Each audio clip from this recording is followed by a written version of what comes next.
सच्चो सतराम। कृपया इस चैनल को सब्सक्राइब करें और बेल आइकन को प्रेस करना ना भूलें। धन्यवाद। सच्चो सतराम। तेजे कोई चरण छोड़ जो मकसद कोई न्यास निवड़ा कोई किरण थोड़े या कोई पेर पवन थोड़े या चरण जो मकसद है अंदर जी भावना आचरण मुझे एड़ो आचरण खपे अमल खपे मुझे जीवन एड़ो खपे जिंदगी तैड़ी खपे तेजे करे असा जो भावनाओं हूंदियूं नी उहा चीज़ पंहिंजे जीवन में आणण जे लाइ असांखे सिर्फ़ु थोरो करिणो पवंदो आहे असां उन चीज़ खे थोरी बस अहमियत ॾियूं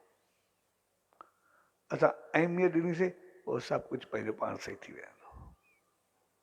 उहो हिकिड़ो इंजीनियर हो असां हूंदो त पोइ जॾहिं बि हो पंहिंजो नेम ध्यानु हाणे बि आहे कुझु बि थिएसि उन ते असां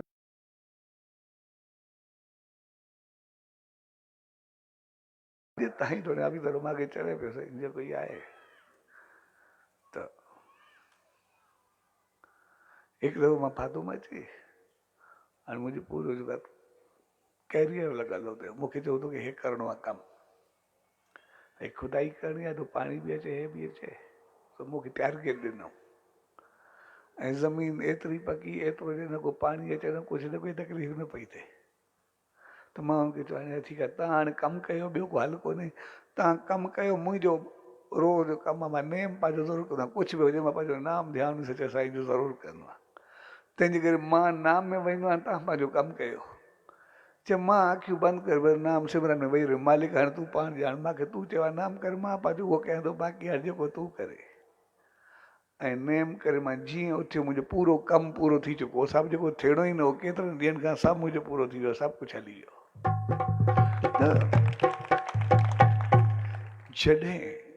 असां कंहिं चीज़ खे उन पके विश्वास सां पंहिंजे अमल में आणींदा आहियूं नेम में आणींदा आहियूं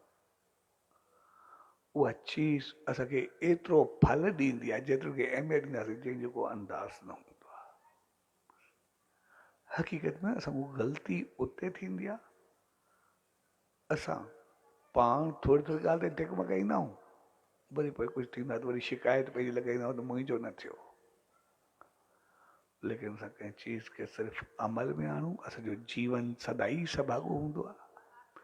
मालिक जी रहमत सदाई असां सां गॾु हूंदी आहे पर हिकिड़ी चीज़ असांखे यादि रखणु खपे जंहिं चीज़ खे अहमियत ॾींदासीं उहा असांखे फल ॾींदी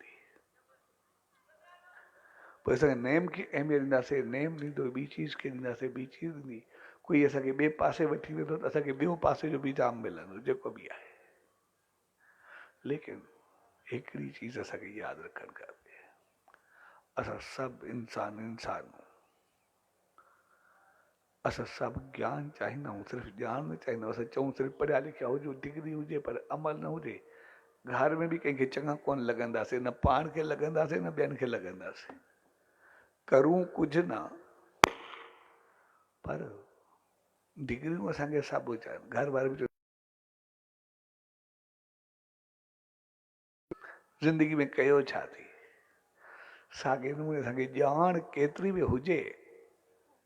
पर अमल न हुजे त पोइ चङो न थींदो ऐं ॼाण हुजे उन सां गॾु असां जॉब कयूं कारोबार कयूं कुझु बि कयूं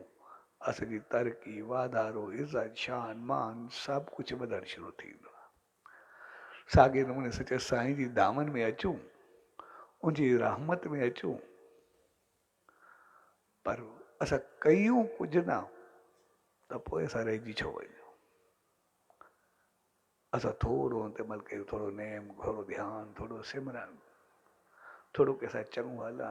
असां थोरो नेम जा पका थियूं कम जा पका थियूं कंहिंसां चङे वहिंवार जा पका थियूं त पोइ असांखे चङाई एतिरी मिलंदी वेंदी